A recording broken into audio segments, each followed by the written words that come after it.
दोस्तों, इंडिया की एक हार और इंडिया सब कुछ हार गया। वर्ल्ड कप 2023 में इंडिया की टीम 10 की 10 मैचेस जीतकर आई थी। इंडिया की टीम जनूबी Africa, Australia, New Zealand, Pakistan, Afghanistan, Netherlands, Sri Lanka हत्ता के तमाम मजबूत टीमों को हरा कर आई थी। कोई एक मैच भी ऐसा नहीं था जहां इंडिया की टीम को काफ़ी ज़्यादा स्ट्रगल करनी पड़ी हो या इंडिया की टीम बड़ी मुश्किल के साथ मैच जीती हो।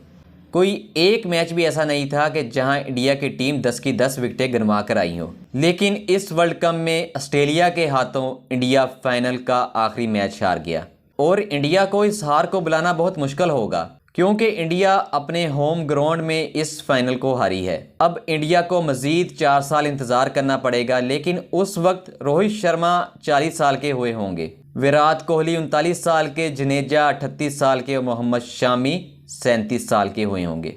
मुझे नहीं लगता कि इंडिया की आधी टीम शायद अगला वर्ल्ड कप खेल पाए। वर्ल्ड कप 2023 में इंडिया की टीम ने हर जगह डोमिनेट किया है, हर सेक्शन में डोमिनेट किया है। इंडिया की टीम ने उम्दा बॉलिंग की, बैटिंग की और उम्दा फील्डिंग की, लेकिन आखिरकार इंडिया की टीम फाइनल हार गई।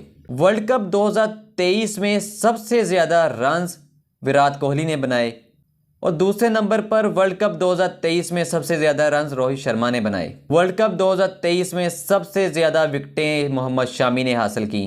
वर्ल्ड कप 2023 में सबसे ज़्यादा चौके विराट कोहली ने लगाए।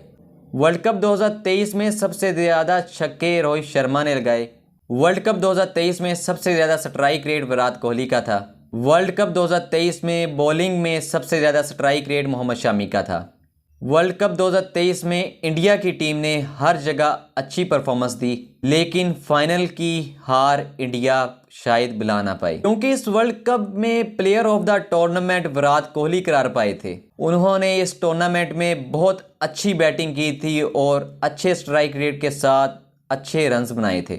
विराट कोहली ने वर्ल्ड कप 2023 में इंडिया की टीम को फाइनल में ले जाने में अहम किरदार अदा किया, लेकिन जब वो प्लेयर ऑफ द टूर्नामेंट का अवार्ड लेने स्टेज पे आए तो वो काफ़ी ज़्यादा दुखी थे। उनके चेहरे से साफ नज़र आ रहा था कि वो काफ़ी ज़्यादा अफसुर्दा हैं क्योंकि वो भी यही चाहते थे कि इंडिया की टीम वर्ल्ड कप 2023 जीते, लेकिन आखिरकार इंडिया की टीम के नसीब में वर्ल्ड कप 2023 का टाइटल नहीं था। मैं आखिर में सिर्फ यही कहूँगा कि इंडिया की एक हार, इंडिया के लिए सब कुछ ख़त्म।